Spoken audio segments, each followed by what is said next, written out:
nuyu itam maire Palmarin. maire Palmarin maam Sigi Sarr ñu koy nuyu bu baax. ay ca ñeeg ci kaw tribune yéen kaay waxtaane tolluwaay réew mi li ngeen doon dunju sànq ab bor bi nga xam ne dette cachée entre guillemets dañu ko nëbbu dañu ko waxtaane suuf bu mu jëm kaw en tout cas 426 milliards si la toll. opposition bi nag tënku ci FDR nee nañ bii moom du jàlle noonu déedéet. bor bi moom il faut ngeen détailler ko benn par benn fan ngeen jëlee koppar bi yan condition ngeen teg lan ngeen tayle ak koppar bi fu mu jëm waa FDR rejette le démenti donc du ministre des finances et du budget ndax ñoom bi gën nañu benn communiqué daal di xam ne kon nit ñu doxalee ni en tout cas loo xam ne nguur manees na ko doxalee la boo tolloo ci yenn situation yi ngir mën a am yenn koppar yoo dugal ci réew mi en tout cas teg nañ suñu loxo loolu ñu teg suñu loxo nag waa FDR opposition bi nee nañ ajul ngooñja loolu dalu seen xel loolu moom duñ ko nangu ndax nee nañu évoquer une autorisation d'endettement de 2025 ne répond pas à la question posée qui porte sur le recours caché à des emprunts toxiques et délétères. mais ba pare seen communiqué bi mais dafa gudd tamit mais 11 paragraphes pour lan justifier wu rek kese dañoo tayal duñ lire loolu yëpp te même ci loolu sax yéen ba léegi li nit ñi di laaj yéen tontu wu leen leeragul weddi wuñu daal mais dañoo war a xaw ma opposition bi ba tey mooy wax jamono tamit utiliser mots yoo xam ne il faut nga ubbi dictionnaire pour xam ko ay mots yoo xam ne il faut nga ubbi dictionnaire pour xam ko loolu waxu leen Sénégal trop technique nee na affirmer que les institutions comme le FMI ont reçu les informations alors qu'elles disent le contraire est une contre-vérité qu'on veut faire donc avaler au peuple sénégalais ndax bu fekkee ñoom waa FMI ñoom ni ñu waxee dafa mel dañu for ci wewu bëy maanaam donc kenn informé leen wala yëguñu donc lii nag nee nañ ñoom bu ñu waxee ne FMI yëg na wax fa dëgg neex yàlla lii daanaka waxuñu li nga xam ne moom moo am askan wi opposition bi ñoom ñoo taxawee noonu ba tey nee na en cas de défaut de paiement l'argent des Sénégalais servira donc d'abord à rembourser les banquiers privés d'Abu Dhabi ou d'ailleurs donc nag ni ñu lebee noonu askanu Sénégal la ñu lebal askanu Sénégal ñoo koy fay loolu kenn waxatu ko loolu moom bee boo ñu xam garantie souveraine la ñuy defee te ñu askanu Sénégal fi ñu toll nii est-ce que amati nañ ñu fay nit ñi surtaxé nañu koy ba pare yéenekaay bi daal na ciy dig moo tax ñu war a xam suñu pétrole bi fu xaalis bi dugg moo tax yéenekaay bi nee na le gouvernement hypothèque la souveraineté nationale avec des emprunts donc occultes et particulièrement toxiques en tout cas opposition bi nii la ñu jàngatee li nga xam ne moom mooy bor yi nga xam ne tegloo na ci réew mi nee na nag bii moom du ñu bàyyi mu jàll il faut mu leer ñu faram-fàcce ko ñu xam bor bi an si yan conditions yi ñu ko jëlee taux d'intérêt bi nan la fan lay toll waaye it lan la ñuy dikkee ëllëg ak lu ñu tayle Tribune yéenekaay daal dina ci dikk bu baax a baax nay leer ñoom leen li ñu bëgg mu leer moo di liste fonds d'appui à la presse bii Babacar Mbengue loolu nañu woo Mama Serkou liste cachée bii nee na te génn bàyyi liste presse bi wax génn leen li nga xam ne moom mooy liste bu ñu xam presse bi bénéficié wu ci ndimbal li wala koppar bi bawoo ci nguur gi te ngeen tuddee que léegi fonds d'appui à la presse parce que mënu leen ne am na ñoo xam ne jot nañ seen xaalis te ba fii kenn xamul léegi nag mënuñu dëkk ci ay cachet rek bii nag nañu ko siiwal liste cachée waaw Babacar Mbaye Ngaraaf nee na liste bi nañ ko siiwal ñu xam ne ñoo jot ci li nga xam ne moom mooy koppal bi Yacine Seck mu ngi ko doon laaj sànq niveau d'endettement inquiétant du Sénégal bor boo xam ne mu ngay gën di màgg bor du am rak waaye suñuy bor am na sët qui bloque la publication du bulletin statistique de la dette point d'interrogation loolu moom mooy laaj bi ci yéenekaay bi le Chili retire son soutien à Bachelet donc Macky Sall en pole position point d'interrogation jëm ci poste secrétariat bu Nations Unies en tout cas fi mu nekk président Macky Sall dafa mel ni kon moo ngi ci tapis rouge bi loolu daal lay niru yéenekaay bi daal dina ci dikk bu baax a baax nee na hier la dette soi-disant donc cachée faisait donc l'objet de critiques virulentes mais elle s'accompagnait de réalisations visibles loolu ay kaddu la yu bawoo ci Mamadou Lamine Massaly nee na lu bay doon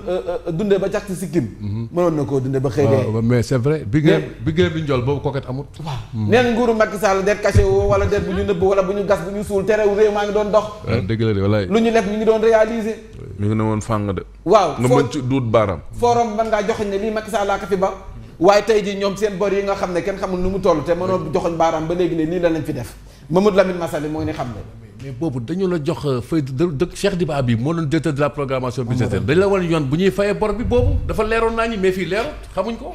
yéenekaay bi daal dina ciy dikk Abdoulaye Pouye Obama maire dama nekkoon maire bu Mbao ci yéenekaay groupe des médias nee na nag bilan wu 2 ans yu président Bassirou Diomaye Faye mën nañu wax ne lépp got na te nag nañ ko jaajëfal ci ay actes yoo xam ne posé na que lu ci mel ni démissionné ci li nga xam ne moom mooy secrétariat bu parti bi loolu lu ñu mën a rafetlu la ba noppi it nee na au conseil des collectivités territoriales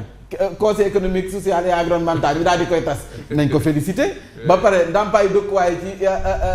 agent de l'État yi nañ ko féliciter donc mënuñu jël lépp ñu tuur ko noonu comme ça donc nag nee na président Bassirou def na ci 2 ans yi comme àndoon rek du ok. moom mi ngi ci coalition bi Abdoulaye la àndoon rek. kan ci Obama bi. Obama waaw du Abdoulaye Wade la woon. non Obama kay dem na parti bu ne. Abdoulaye Wade jugee fa mu dem ànd ak Macky Sall. dem na fa ah en tout cas mu ngi ci coalition Diomaye mais Obama àndul woon ak Abdoulaye Wade. après mu dem ci Macky Sall. après demul ci Macky Sall. après léegi fu mu nekk nii lan lay fan taxawul mouvement am xaw ma daa ber. daaw heure bii de daaw bi doon ko Diomaye fii. waaw. léegi mu ngi ci coalition Diomaye bàyyi leen jàmm mu ngi ci coalition def na bilan bi daal en tout cas mi ngi défendre bilan 2 ans leader am. Obama yokkal naa la ci tamit jëlee fi base militaire française. yooyu dañuy demoo de. procès Ndella Madior Diouf. waaja tamit suñu waaji banquier bi. Senghor. monsieur waaw Senghor Senghor moom il faut ñu jox ko directeur général. ah waaw mais Senghor ni muy défendre Diomaye daal métti. Senghor te Sonko la doon défendre. waaw faaw nga ne seng nag sa waay.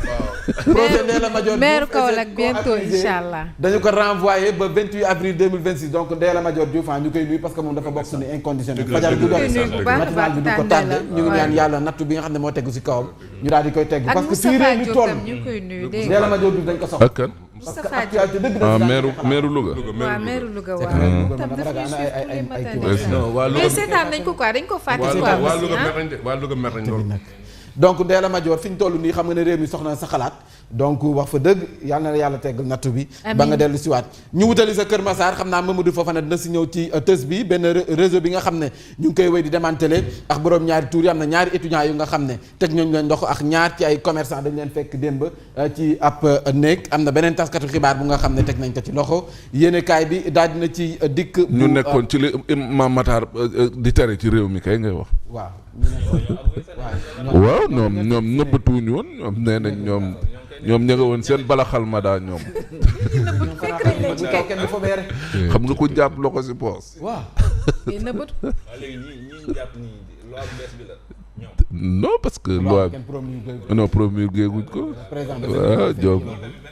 ñoom kay ku ci jàpp ñaan yàlla ñu teel a jàpp. ñu teel a jàpp le quotidien yéen kay nee na emprunt de 426 milliards sa Abu Dhabi la véritable donc dette odieuse la ko tuddee fii ñu toll nii en tout cas dette la boo xam ne nii. nee na yaa ngi naan Abu Dhabi rek. Abu Dhabi. Abu Dhabi man Abu Dhabi Abu Dhabi la maladroite donc réaction du gouvernement en tout cas ñoom jéem nañu andi ay li nga xam ne mooy kàddu yi leeral waaye leeral yooyu ni mu ko tegee suñu loxo en tout cas opposition bi tënku ci FDR nee nañu loolu mënuñu ko dégg li ñu bëgg moo di enquête parlementaire ngir ñu gën a gindi askan wi ci lu ni mel Sud Quotidien ne en tout cas Dakar riposte sur fond de flou Seydou Sow économiste lay spécialisé en finance publique moom lu mu gis nee na cet instrument maanaam TRS bi demeure méconnu du grand public les médias financiers eux-mêmes aient du mal donc à cerner les contours de ce qui veut dire que même loolu ñu dem àbbeek gars yi sax mënuñu ko comprendre dafa compliqué donc Moubarak Lo économiste la moom it wax na nee na ces mécanismes bien qu'ils aient donc permis d'éviter un défaut immédiat pourrait fragiliser la position du Sénégal dans ses négociations avec le FMI. En tout cas loolu itam nañ ci bàyyi xel bu baax lu jara suñu diggante FMI moom loolu lu jara bàyyi xel la. Les Échos yéenekaay nee na en tout cas l'opposition pilonne le régime qui se défend le FDR donc dénonce des pratiques financières opaques en tout cas loo xam ne dafa desee leer ci bopp askan wi et dangereuse pour la souveraineté du Sénégal ñoom noonu la ñu ko jàngatee le point actu daal na si ñëw le rôle opaque du cabinet Global Sovereign Advice Vauci en tout cas nee na le cabinet GSA dirigé par la française Anne donc une ancienne banquière est au cœur du montage financier de 650 millions d'euros en tout cas mi ngi commencé am ay leeral yu ndaw rek yu ndaw yoo xam ne nii en tout cas ñoom joxe nañu ko tout est légal et transparent selon le gouvernement ñoom nee nañu bor bi nga xam ne moom lañu def nii fii amul dara lu fi lëndëm lépp ci yoon lañu ko teg. mais le droit ne pose pas la question de la vérité c'est pas parce que c'est légal rek que c'est opportun. C'est une question d'opportunité qui se pose. bu fekkee am nga choix daal. voilà lan lañ ciy jëlee ak lan lañ ciy perte. très bien c'est ça. ak wax ñu ko yëgal coow li loolu la. nañ ko yëgal askan wi yëguñu loolu nañ leen wax. parce que ay montage financier complexe la. dafa laaj ingénierie financière mais bul bind communiqué da ngay wax. mi ngi nii critique yéen a kaay ñëw na ci Mamadou Lamine Massaly njiital parti la nag parti UNR joxoñ na baaraam gouvernement bi nee na leen benn dërëm bu gën a xëtt ni ko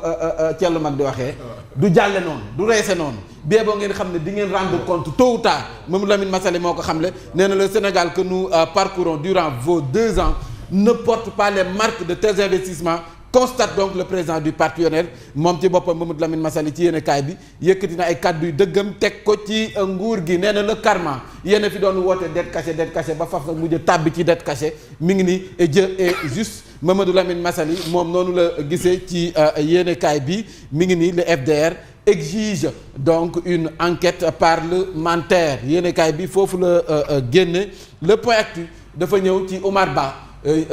point info le point info Oumar Ba élu président de CGLU Afrique kuréel la bu ëmb kon en tout cas maire yi ci Afrique un nouveau chapitre pour les collectivités territoriales nee na délégation boobu nag gis nañ ci ñi nga xam ne ñoo ko gunge woon ku ci mel ni kon Abdoulaye Diop maire bu Guinaw Rail Sud bokk ci incondition waaw moom si secret moom mooy kii AMS la bokk mais problème bi moom mooy Oumar Ba mii mais AMS daa doxul